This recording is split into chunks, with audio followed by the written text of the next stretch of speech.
Suhail says, what is the ruling on making hijrah to a Muslim country in the present scenario?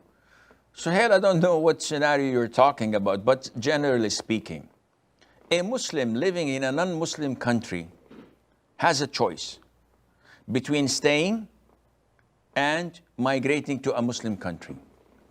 If you have such a luxury and you are able to choose, definitely going to a Muslim country would be a plus and a better choice. People would argue and say, but Sheikh, if we live in the West, in a kafir country, we have social security, we have good roads, we have discipline, we have policies and procedures that are practiced and not simply put there for PR reasons. We have justice and fairness, and all are equal under the eye of the law. We have better education, better health care, better freedom of expression and the ability to be treated as human beings, which in so many Islamic countries, Muslims lack. We would argue against this by saying that even if all of this is true, though I beg to differ, even if it's all true, this does not constitute a small percentage of the benefits of being a Muslim in the lands of Islam. Nothing beats being a Muslim, walking on the streets and hearing the adhan and seeing people saying assalamu alaikum and you reply wa alaikum salam. In knowing that the meat I'm eating is halal, I don't have to doubt it. So all restaurants are halal for me to eat. In feeling that those around me share the same aqeedah, they worship one Lord, who's Allah the Almighty. They follow the sunnah of the Prophet ﷺ. You feel the tranquility, the peace where you live.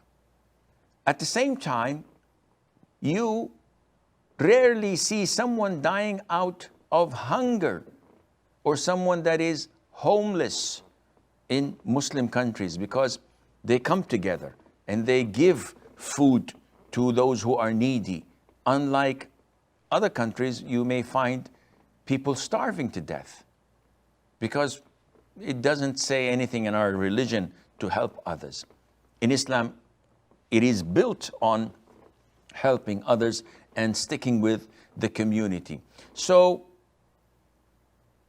if you weigh the pros and cons, nothing beats being in a Muslim country. Even if you are in the Scandinavian countries or in highly modern civilized countries, as a Muslim, this is not your place. You do not fit. And this is not racist, by the way. This is something that is related to our conviction and belief. Would I allow my child who's 10, 12, 14 years of age to go to public schools where they force them to have their physical education class mixed together, swimming in a swimming pool, wearing bathing clothes? Would I have my child go to such a school where they don't have halal and haram, where free mixing is permissible, where it is okay to have relationships, kissing, hugging, dating, sexual intercourse? Would I take my children to schools where they teach them that homosexuality is a normal thing? To have a relationship between a man and a man, a girl, a woman and a woman is totally legit. To be heterosexual, to teach them how to use condoms and how to refrain from STDs, etc. A'udhu billah. At an early age, I expose my child with my own hands to such filth and expect my child to grow up to be a practicing Muslim? This is unbelievable. So living in such kafir countries has its merits. No argument in that. But at the same time, it comes with a very high cost, a very high price, which real Muslims would not be willing to pay. They would not jeopardize their children's Islam and safety just for a passport.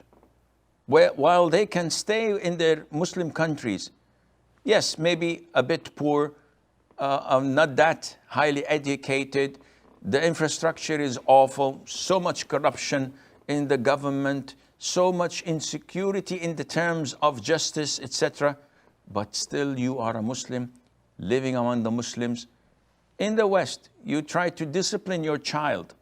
He does something wrong. It is part of our religion to instruct our children to pray when they're 7 and to spank them when they're 10 if they refuse to pray, to beat them, lightly that is. If you do this, they'll take your child and give it to social welfare or whatever, and they'll give it to a Christian family. What for? You know what's best for my child more than me. This is hypocrisy. And then when the child does something heinous, or when the child grows up to be a teenager and starts shooting people in a mall, and they say, well, this is due to video games. No, this is due to your rotten way of upbringing your children. There is no discipline.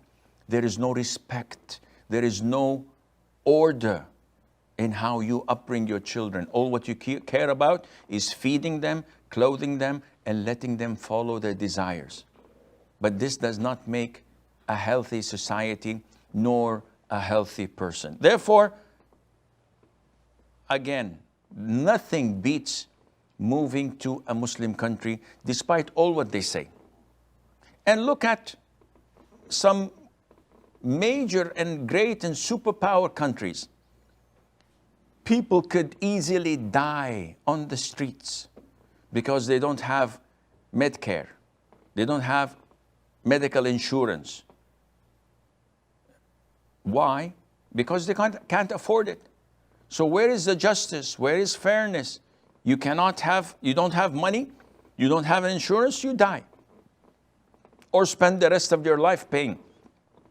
In Muslim countries, alhamdulillah, there are government facilities, hospitals, and you can be treated for free. So don't believe everything you hear, but at the same time, nothing beats living among the Muslims, for the Muslims themselves, and Allah Azza wa Jal knows best.